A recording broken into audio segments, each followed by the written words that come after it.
한 명의 선생님이 아이의 삶에 영원한 영향을 미칠 수 있습니다. 저는 그 사실을 직접 경험했습니다. 학교 시절을 되돌아보세요. 안타깝게도 선생님들은 정해진 커리큘럼을 따라야 하기 때문에 모든 주제를 다룰 수는 없습니다. 오늘은 학교에서 금지된 주제들에 대해 알아보겠습니다. 금지된 포크. 대륙의 다른 법정에서는 포크를 사용한 지 오래였지만 영국인들은 이 식사 도구를 받아들이는 데 주저했습니다. 18세기가 되어서야 유행을 따라 영국의 포크는 음식물을 더 잘 다룰 수 있도록 더 많은 가지와 우아한 곡선을 가지게 되었습니다. 하지만 빅토리아 시대 동안 영국 시골 지역과 기존의 은식기를 버리기 아까워하는 사람들 사이에서는 여전히 두 가지 포크가 사용되었습니다. 처음에 영국인들이 포크를 봤을 때 그들은 포크를 의심하고 비웃었습니다. 중세 시대에는 많은 사람들이 세 가지 가지를 가진 도구가 악마의 삼지창을 닮았다고 생각하여 불순하고 신성하지 않은 도구라고 믿었습니다. 포크가 완전히 유행한 것은 18세기 프랑스에서 귀족들 사이에서였으며 다른 문명들도 외형만이라도 이를 따랐습니다. 1943년의 벵골 기근 1943년의 벵골 기근은 영국령 인도의 벵골주에서 인간의 행동으로 인해 발생했습니다. 기아, 말라리아 및 영양실조로 악화된 다른 질병에 의해 추정 80만에서 380만 명이 벵골 지역에서 사망했습니다. 인구 이동, 더러운 환경, 그리고 건강관리 부족 등으로 악화된 기아로 인해 경제의 주요 지역이 파괴되고 사회가 붕괴했습니다. 가족은 결국 분열되었습니다. 남성들은 작은 농장을 버리고 직업을 찾거나 영국 인도군에 참가하기 위해 집을 떠나는 반면 여성과 어린이들은 주로 캘커타나 다른 주요 도시로 이주하여 조직적인 지원을 찾았습니다. 썸네일 사진은 끔찍한데 우리는 긴 케이블에 매달린 많은 시체들을 볼 수 있습니다. 이들은 누구인가요? 특정 국가에서의 고급 모습인가요? 알고 계시는 분은 댓글로 알려주시기 바랍니다. 카우보이 모자. 카우보이 모자는 미국 문화의 중요한 상징으로 미국 남서부와 중부의 문화를 상징합니다. 모자의 모습은 농업, 목축, 새로운 지평을 열고자 하는 기억을 떠올립니다. 카우보이 모자는 미국의 영혼을 대표하는 상징입니다. 가장 초기의 카우보이 모자는 1860년대에 나타났지만 원래는 몽골의 기병 작가들이 넓은 원통형 모자를 쓰고 있었는데 이것은 머리를 따뜻하게 유지하고 얼굴과 목을 태양으로부터 보호하기 위한 것이었습니다. 유럽 이민자들이 1800년대 미국 서부로 들어오면서 표준 모자가 없었으며 다양한 모자를 착용했습니다. 이후 멕시코 바퀴에로가 쓰던 솜브레로가 미국 이민자들에게 영향을 주어 카우보이 모자를 만드는데 영감을 줬다고 합니다. 카우보이 모자의 최초의 미국인으로 존 배터슨 스테스는 그의 발명에 큰 영향을 주었으며 흥미로운 배경을 가지고 있습니다. 1865년 존 스테스는 보스 오브 더 플레인이라는 새로운 모자 스타일을 만들었습니다. 그는 이것을 단단하고 방수성이 있으며 가벼우며 유행을 따르도록 만들었습니다. 초기 모자는 모피 필트로 만들어졌으며 앞과 뒤의 안감을 구별하기 위해 땀 수평이 포함되어 있었으며 턱끈이 있었습니다.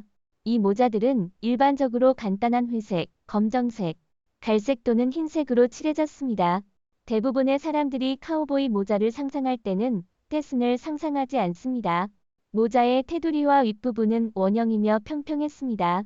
스테슨이 인기를 얻으면서 변화와 수정으로 현대적인 카우보이 모자로 변모되었습니다.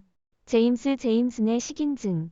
제임스는 제임슨 아이리시 위스키 회사의 상속인으로 한 번 식인주의에 매료되어 6개의 손수건을 주어 10세의 노예 소녀가 식인족에게 학대당하고 절단되며 결국 먹히는 이를 그릴 수 있도록 했습니다. 분명히 제임스는 식인주의에 흥미를 느끼고 그것을 직접 경험하고 싶어 했습니다. 1890년에 아프리카를 여행 중이던 제임슨과 그의 통역사는 식인족을 만나 그의 병든 욕망을 충족시킬 기회를 얻었습니다. 제임스는 식인족의 족장들에게 다가가서 만약 그가 그 행사를 보고 싶다면 학대될 노예 소녀를 사야 한다는 것을 알려주었습니다. 제임스는 이후 몇 분 후에 근처 노예 거래상으로부터 손수건 6개로 구입한 10세 소녀를 데리고 돌아왔습니다.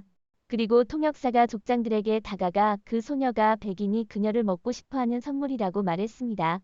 그 이후 그들의 목격자가 되었던 이 사건에 따르면 식인들은 그 소녀를 나무에 묶고 배를 2번 찔렀습니다. 그들은 그녀의 살조각을 자르고 있는 동안 제임스는 메모장에 스케치를 그리고 있었습니다. 제임슨과 그의 통역사는 족장의 오두막으로 이동하여 제임슨이 그의 수채화를 완성했습니다. 나폴레옹 보나파르트의 키 5회. 나폴레옹 보나파르트는 가장 잘 알려진 문화적 상징 중 하나로 흔히 어깨에 한 손을 얹고 짧고 공격적인 모습으로 묘사됩니다. 그의 소문 속 작은 키와 격렬한 성격은 나폴레옹 복합증라는 용어를 일으켰는데, 이는 작은 사람들이 키의 부족을 지배적인 행동과 공격성으로 보상한다는 널리 알려진 신념을 나타냅니다.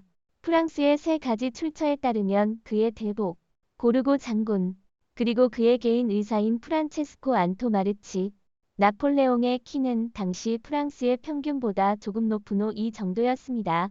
이것은 약 1.67m이며 초기 1800년대 프랑스인에게는 조금 더 높은 평균적인 키입니다. 그렇다면 나폴레옹이 평균적인 키였다면 그의 작은 키에 대한 전설은 어디서 시작되었을까요? 사실 이것은 대부분 한 사람의 작품이었습니다. 영국 만화가 제임스 길레이의 나폴레옹을 비하한 만화는 매우 인기가 있었고 영향력이 컸습니다. 나폴레옹은 자신의 생을 막바지에서 유럽의 모든 군대보다 더 나를 무너뜨리는데 영국 만화가 길레이가 더 많은 영향을 미쳤다고 말했습니다. 처음에는 길레이가 나폴레옹을 작고 자랑스러운 캐릭터로 묘사했습니다. 한 장면에서는 나폴레옹의 말풍선이 그의 몸을 압도할 정도로 컸으며, 그러나 이 그림에서 그는 작은 것보다는 더 근육질로 나타났습니다. 나폴레옹의 작은 키 이미지는 나중에 나왔습니다. 체거스칸은 1206년부터 그의 사망인 1227년까지 몽골 제국을 설립하고 통치했으며, 이 기간 동안 그것은 세계에서 가장 큰 연속 제국이 되었습니다. 체거스칸은 그 시대에서 가장 두려움과 존경받는 지휘관 중 한 명이었습니다. 그는 다른 모든 것보다 우월한 몽골 군대를 구축했습니다. 몽골 부족들을 통합하는 대부분의 삶을 보낸 후 칸은 중국과 중앙아시아의 많은 부분을 정복한 군사 원정을 시작했습니다. 그는 자신의 세계 지배를 위한 탐구에서 다양한 소수로부터의 지침을 환영했으며, 그것은 그에게 샤머니즘의 최고신 탱그리에 의해 그에게 선언된 운명이었습니다. 체거스 칸 아래의 몽골 군대는 수백만 명의 사람들을 학살했지만 그의 정복은 전례 없는 지리적 범위를 통해 무역과 문화적 접촉을 증가시키는 것을 허용했습니다. 러시아와 이슬람 세계에서는 그를 뒤처진 폭력적인 폭군으로 알려져 있지만 그의 유산은 최근 서양 역사학자와 연구원들에 의해 재평가되고 있습니다. 영어 언어의 역사. 영어는 서게르만어의 하나로 지금은 독일 북서부, 덴마크 남부, 네덜란드에서 영국으로 이동한 사람들에 의해 AD 5세기 중반부터 7세기까지 영국에 가져온 언어에서 유래했습니다. 앵글로색슨족은 5세기 중반에 영국 제도에 도착하여 영국 남부의 많은 부분을 통치했습니다. 그들의 언어는 영국과 스코틀랜드 남부 및 동부의 정착민들이 사용한 게르만어 언어 그룹에서 비롯되었으며, 이전에 우세했던 셀틱어를 대체했습니다. 올드 영어는 영국 전역에 걸쳐 설립된 앵글로색슨 왕국의 많은 기원을 반영했습니다. 후기 서사신 독일어는 점차적으로 주목을 받았습니다. 8세기와 9세기에 영국 일부를 정복하고 식민지화한 스칸디나비아 바이킹들이 사용한 북게르만어 언어와의 접촉은 올드 영어 형성에 상당한 영향을 미쳤으며, 이는 많은 어휘 대여와 문법적 축소를 일으켰습니다. 앵글로족의 방언들은 중세 영어에 더 큰 영향을 미쳤습니다. 1500년경에 사용된 초기 근대 영어는 윌리엄 셰익스피어가 사용한 언어입니다. 이 시기 동안 라틴어 및 고대 그리스어로부터의 다양한 문화 대여뿐만 아니라 프랑스어, 독일어 및 네덜란드어와 같은 다른 유럽 언어들로부터의 대여도 흡수되었습니다. 대부분의 장기 모음의 특성을 변경시킨 대모음 이동은 이 시기 동안 가장 중요한 발음 변경 중 하나였습니다. 17세기 후반에는 현대 영어가 형성되었으며 현재와 비슷한 언어가 정착되었습니다. 해적들의 실제 생활. 당신은 해적 선상에서의 생활이 어떠했는지 궁금해 해본 적이 있나요? 해적들이 상선을 강탈하지 않을 때 그들은 바다에서 무엇을 했을까요? 많은 해적들은 유럽의 다양한 갈등으로 인해 등장했습니다. 적대성이 종료되고 이전 군인이나 용병에게 일자리가 없을 때 해적 선원으로서의 몇 안 되는 가능한 직책 중 하나였습니다. 그러나 해적으로서의 삶은 전혀 흥미롭지 않았습니다. 해적들은 부실한 음식, 위험한 환경, 그리고 부족한 의료 서비스에 시달렸습니다. 의사가 다친 경우 선박 목수가 필요한 수술을 수행해야 했습니다. 만약 목수도 다쳤다면 요리사가 호출되었습니다. 그러나 전투 중 부상을 입은 경우에는 노력했습니다. 영화 속의 해적 생활은 흥미롭게 보일 수 있지만 그것이 현실이 아니었습니다. 눈물의 길. 1830년부터 1850년 사이에 미국 정부는 1830년 인디언 이동법을 통과한 후 5개의 문명화된 종족으로 알려진 약 6만 명의 사람들을 대상으로 인종 정화와 강제 이주를 실시했습니다. 체로키, 머스코기, 크릭, 세미놀, 치카소, 그리고 초크토 종족의 구성원들은 미국 남동부의 고향에서 미시시피 강 서쪽의 새로운 인디언 영토로 강제 이주했습니다. 1838년의 체로키 이주는 1828년 조지아의 달로네가에서 황금이 발견된 것을 계기로 한 것인데 이는 조지아 황금 골드러시를 일으켰습니다. 새로운 지정된 인디언 보호구역으로 향하는 길에서 이주한 사람들은 노출, 질병, 그리고 기근에 직면했습니다. 수천 명의 사람들이 목적지에 도착하기 전이나 짧은 시간 이후에 질병으로 사망했습니다. 역사학자들은 이 사건을 대량 학살이라고 부르지만 다른 사람들은 이 설명의 이유를 제기했으며 이것은 논란이 되고 있습니다. 고대 로마의 수로. 로마인들은 공화국 시대와 이후의 제국 시대 동안 도시와 마을로 물을 먼 곳에서 운반하기 위해 수로를 건설했습니다. 수로에서 나온 물은 공중 목욕장, 화장실 분수, 사적 주택뿐만 아니라 광업, 분쇄, 농업 및 정원 가꾸기에도 사용되었습니다. 로마 최초의 수로는 BC 312년에 완성되어 도시의 축사장에 있는 분수에 물을 공급했습니다. 기원 후 셋세기에는 수요가 많은 물을 필요로 하는 경제 속에서 100만 명 이상의 인구를 지원하기 위해 도시에는 11개의 수로가 있었습니다. 대부분의 물은 도시의 다수의 공중 목욕장에 공급되었습니다. 로마 제국 전역의 도시와 마을들도 공중이익과 지역 자부심의 대상으로서 수로를 자금화하였으며 모두가 열망하고 그렇게 했습니다. 이것은 비싼 비용이 들었지만 필수적인 호화스러움이었습니다. 자유의 여신. 자유의 여신상은 미국 뉴욕시의 뉴욕 항구에 있는 리버티 아일랜드에 있는 거대한 신고 전적 조각입니다. 구리 동상은 프랑스 국민의 선물이며 조각가 프레데릭 오기스트 바르톨디에 의해 기획되었으며 금속 구조물을 건설한 것은 구스타브 에펠이었습니다. 이 동상은 1886년 10월 28일에 세워졌습니다. 이것은 1865년에 프랑스 역사학자이자 폐지주의자인 에드아르 드 라블레이가 미국의 독립선언 100주년, 미국 민주주의의 생존, 그리고 나라의 노예들의 해방을 기념하는 기념비로 제안됐을 때 기획되었습니다. 프랑코에서 프러시아 전쟁이 발생하여 개발이 중단되었지만 1875년에 라블레이가 프랑스 국민이 동상을 자금화하고 미국이 위치를 제공하고 기초를 세울 것을 제안했습니다. 바르톨디는 동상의 머리와 횃불을 들고 있는 팔을 완전히 기획하기 전에 완성하였으며 이 섹션들은 국제전시회에서 홍보를 위해 전시되었습니다. 춘광풍.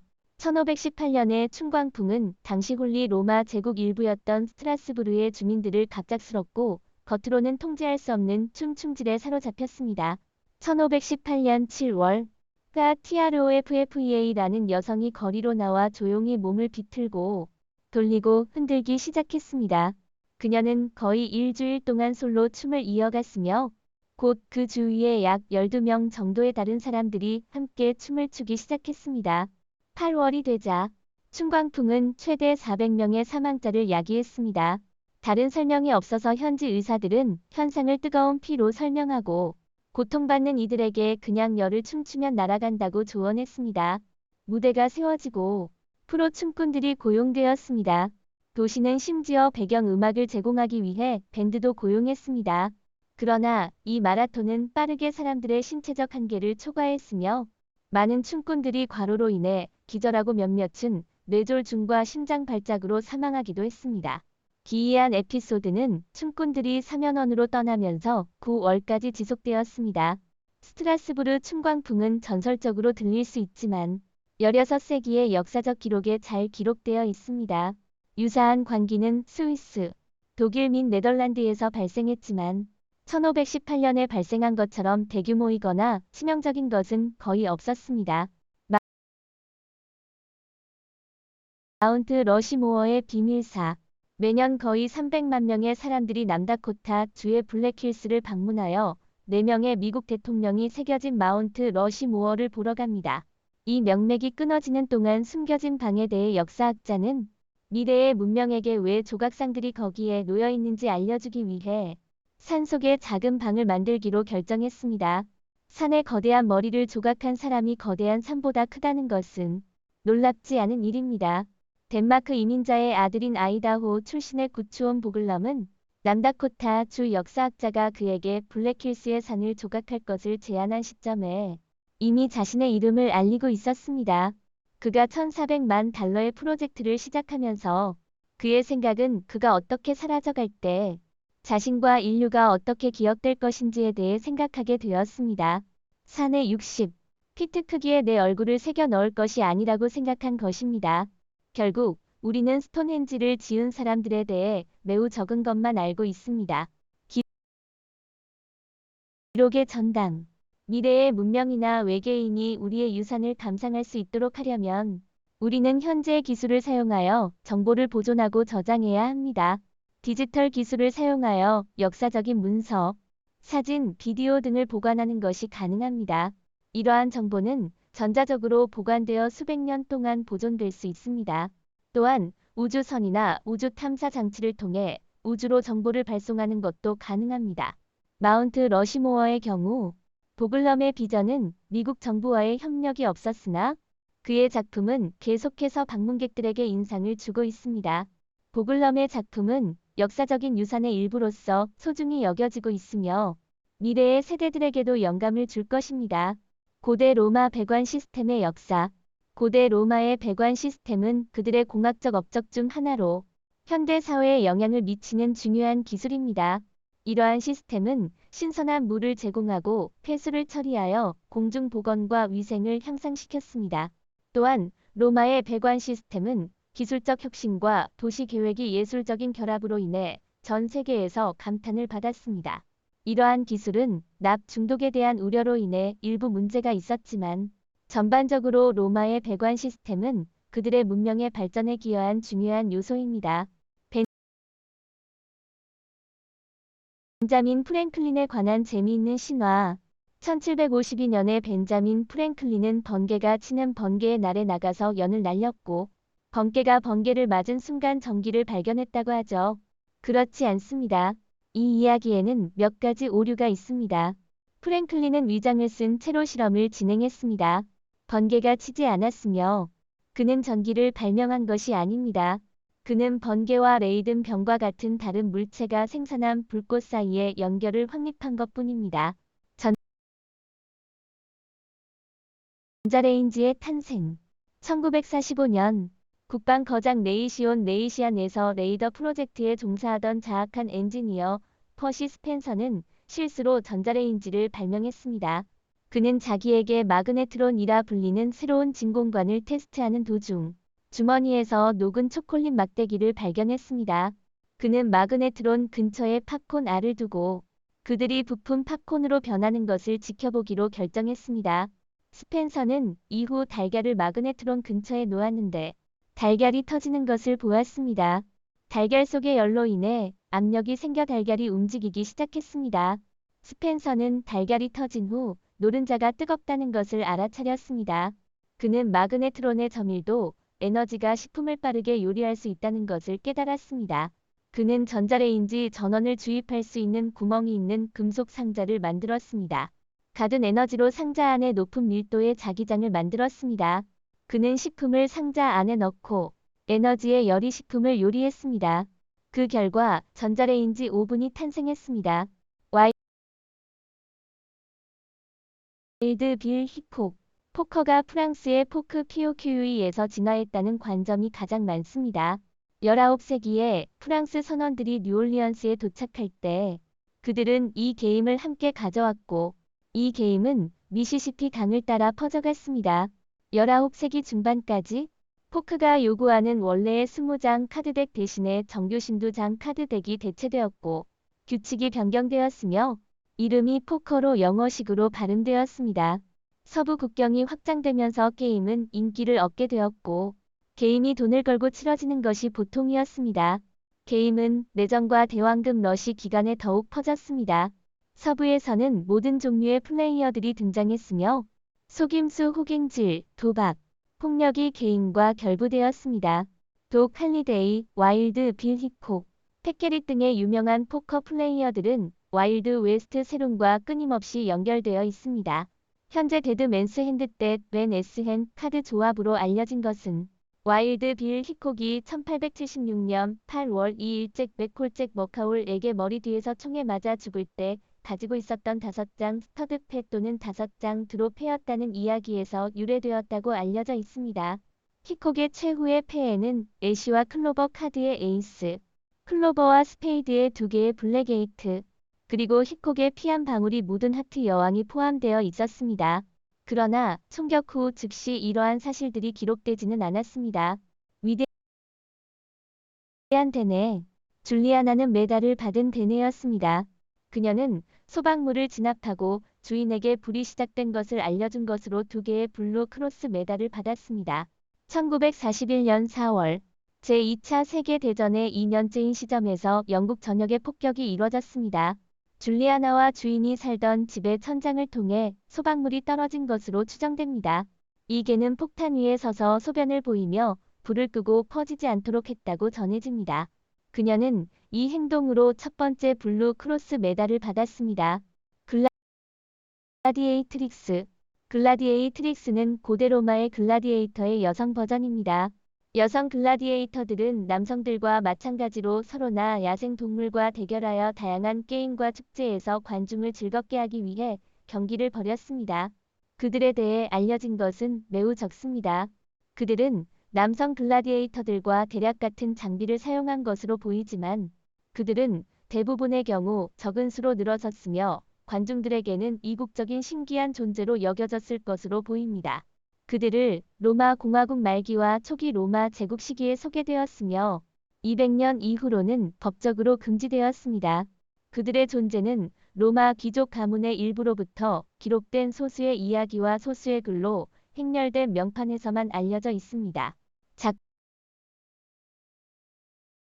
자커리 테일러 대통령 자커리 테일러는 미국의 군사 지도자로 1849년부터 1850년 그의 사망까지 제12대 미국 대통령으로 재임했습니다. 테일러는 미국 육군의 경력 군사 지휘관으로 미국에서 멕시코 전쟁 중의 업적으로 국가적 영웅이 되었습니다. 그 결과 그는 그의 정치적 의견이 불분명하다는 점에도 불구하고 백악관으로 당선되었습니다. 그의 대통령으로서의 주요 목표는 연방의 보존이었습니다. 그는 재임 16개월 만에 위장 관련 질병으로 사망했습니다. 이 중 대부분은 발견하기 즐거웠습니다. 특히 자유의 여신상의 실제 이야기인데 솔직히 학교에서는 이런 것들을 배우지 못했거든요. 여러분 중에 어떤 것이 가장 마음에 들었나요? 아래 댓글로 알려주세요. 그럼 이만 해야겠습니다. 이 영상이 마음에 드셨다면 좋아요를 눌러주시고 댓글로 의견을 알려주세요. 다른 영상도 확인하고 즐거운 시간을 보내시기 바랍니다. 새 영상이 업로드되면 즉시 알림을 받으시려면 알림 아이콘을 클릭해주세요. 시청해주셔서 감사합니다. 다음에 또 뵙겠습니다.